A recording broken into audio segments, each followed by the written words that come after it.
Hello everyone. We are reading chapter 2 of civics, that is the role of government in health. और इसमें हमने अभी तक read out किया था कि व्हाट इज़ हेल्थ, हेल्थ होती क्या है। और मैंने आपको बताया था कि हेल्थ जो है सिर्फ हमारा इलनेस से फ्री रहना या इंजरीज से फ्री रहना हेल्थ नहीं है, बल्कि हेल्थ क्या है, अगर हमें एडिक्वेट वाटर मिल रहा है पीने के लिए, हमें एडिक्वेट फूड मिल रहा है खाने के लिए, हमारी बेसिक नेसेसिटीज़ हैं जो हैं वो फुलफ़िल हो रही हैं, तभी हम एक इंसान को हेल्दी कह सकते हैं, ताकि उसको और बीमारियां ना घेरें। तो आगे हम रीड करेंगे इस पार्ट में health care in India.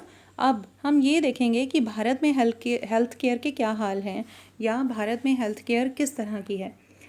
Let us examine some of the aspect of healthcare in India, compare and contrast the situation expressed in the first and second columns. तो ये दो कॉलम्स दिए हैं आपके सामने आपकी बुक में।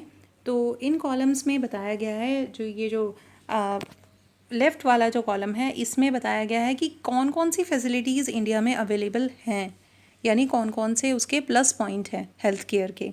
और जो आपको राइट वाला कॉलम दिया है, इसमें राइट वाले कॉलम में आपको ये बताया है कि एक्चुअल सिचुएशन क्या है इंडिया में, इतनी फैसिलिटीज़ होते हुए भी क्या सिचुएशन है वो हम रीड आउट करेंगे। तो हम पहले लेफ़्ट वाला कॉलम जो है रीड आउट करेंगे, तो प्लीज़ मुझे ध्यान से सुनिए। The very first point is India has the largest number of medical colleges in the world and is among the largest producers of doctors. Approximately more than 30,000 new doctors qualify is every year.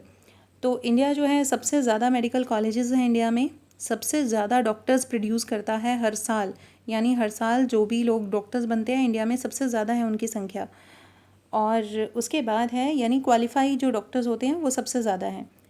Second point है health care facility have grown substantially over the years. In 1950 there were only 2717 government hospital in India. In 1991 there were 11,174 hospitals. In 2070 the number grew to 23,583। यानी हम देख रहे हैं, अगर हम 1950 से 1991 और उसके बाद जो है 2017 की बात करें, तो लगातार जो गवर्नमेंट हॉस्पिटल हैं उनकी संख्या में इंक्रीज़ हो रहा है, वो बढ़ रहे हैं, यानी ज़्यादा से ज़्यादा गवर्नमेंट हॉस्पिटल जो है वो खुल रहे हैं इंडिया में। उसके बाद है India gets a larger number of medical tourists from many countries. They come for treatment in some of the hospital in India that compare with the best in the world. तो कहता है कि हर साल बहुत बड़ी मात्रा में मेडिकल टूरिस्ट आते हैं इंडिया में अपना इलाज करवाने के लिए, और वो उन हॉस्पिटल्स को वर्ल्ड के बेस्ट हॉस्पिटल मानते हैं, यानी कि इंडिया में वर्ल्ड के बेस्ट हॉस्पिटल्स भी हैं जिनमें विदेशी जो हैं इलाज करवाने के लिए हर साल आते हैं। India is the third largest producers of medicine in the world and also a large exporter of medicines. तो इंडिया जो है थर्ड प्रोड्यूसर है मेडिसिन्स का, यानी कि पूरे संसार में थर्ड नंबर पर इंडिया प्रोड्यूस करता है मेडिसिन्स, और एक्सपोर्टर भी है बहुत बड़ा उनका। तो ये तो थी कुछ एक पॉजिटिव एस्पेक्ट हेल्थ केयर के, जो कि मैंने आपको अभी क्लियर किए कि इंडिया में हॉस्पिटल्स जो हैं वो ज़्यादा है, डॉक्टर्स ज़्यादा हैं, मेडिकल टूरिस्ट आते हैं, और जो है मेडिसिन्स भी बहुत ज़्यादा प्रोड्यूस होती हैं। लेकिन क्या इंडिया में ये सारी फैसिलिटीज़ आम जनता को मिलती हैं? तो हम जो है राइट वाले कॉलम को पढ़ते हैं हम। Most doctors settle in urban areas, people in rural areas have to travel long distances to reach a doctor. ज़्यादातर डॉक्टर्स जो हैं इंडिया के वो अर्बन एरिया में रहना पसंद करते हैं, वो गाँव में जाना पसंद ही नहीं करते। अर्बन एरिया मतलब शहर और रूरल एरिया मतलब गांव, तो वो गांव में जाना पसंद नहीं करते। तो गांव के लोग जब बीमार होते हैं तो उन्हें कहाँ जाना पड़ता है? अर्बन एरिया में, दैट मीन्स शहरों में। The number of doctors with respect to population much less in rural area. लेकिन अगर हम गाँव की बात करें तो गाँव में डॉक्टर्स की संख्या बहुत कम है। About 5 lakh people die from tuberculosis. Second point है कि 5 लाख लोग हर साल जो है ट्यूबरक्लोसिस से मर जाते हैं। This number is almost unchanged since independence. तो आज़ादी से ये जो नंबर है ये घटा नहीं है, ये अनचेंज्ड है। Almost 2 million cases of malaria are reported every year and this number isn't decreasing. तो और ऐसा ही हाल मलेरिया के पेशेंट्स का भी है। तो 2 million cases every year report होते हैं मलेरिया के, और ये नंबर भी डिक्रीज़ नहीं हुआ है। तो नेक्स्ट जो पॉइंट है वो है we are not able to provide clean drinking water to all. 21% of all communicable diseases are waterborne, for example diarrhea, worms, hepatitis etc. हम जो है आम जनता को या गरीब लोगों को हम एडिक्वेट वाटर प्रोवाइड नहीं करवा पा रहे, सभी लोगों को हम क्लीन ड्रिंकिंग वाटर प्रोवाइड नहीं करवा पा रहे, जिससे हुआ क्या, कम्युनिकेबल डिसीजेज़ फैली, यानी जो बीमारियां पानी से, गंदा पानी पीने की वजह से होती हैं वो भी इंडिया में हैं। और कौन कौन सी है वो बीमारियां, diarrhoea, worms and hepatitis. And the last point is half of all the childrens in India do not get adequate food to eat and are undernourished.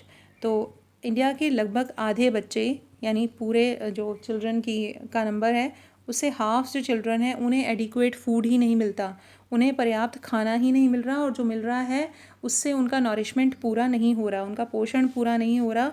तो ये भी एक समस्या है। तो आप देख सकते हैं कि इतनी सारी मेडिकल फैसिलिटीज़ के होते हुए भी इंडिया में बहुत सारी अभी हेल्थ केयर की फैसिलिटीज़ आना बाकी है, जो जिन लोगों को वाकई में ज़रूरत है उन लोगों तक वो फैसिलिटीज़ नहीं पहुंच रही। नेक्स्ट है, in order to prevent and treat illness we need appropriate healthcare facility such as health centers, hospitals, laboratory for testing, ambulance services, blood bank etc. लिखा है कि अगर हम वाकई में ही इन बीमारियों से बचना चाहते हैं और इनको ट्रीट करना चाहते हैं तो हमें अप्रोप्रिएट हेल्थ केयर फैसिलिटीज़ चाहिए इंडिया में।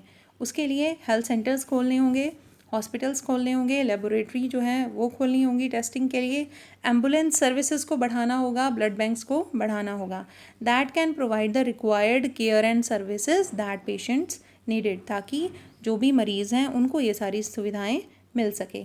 इन order to run such facilities we need health workers, nurses, qualified doctors and other health professionals who can advise, diagnose and treat illness।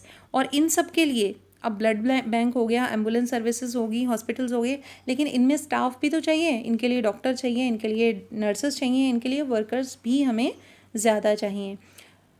We also need the medicines and equipments that are necessary for treating patients।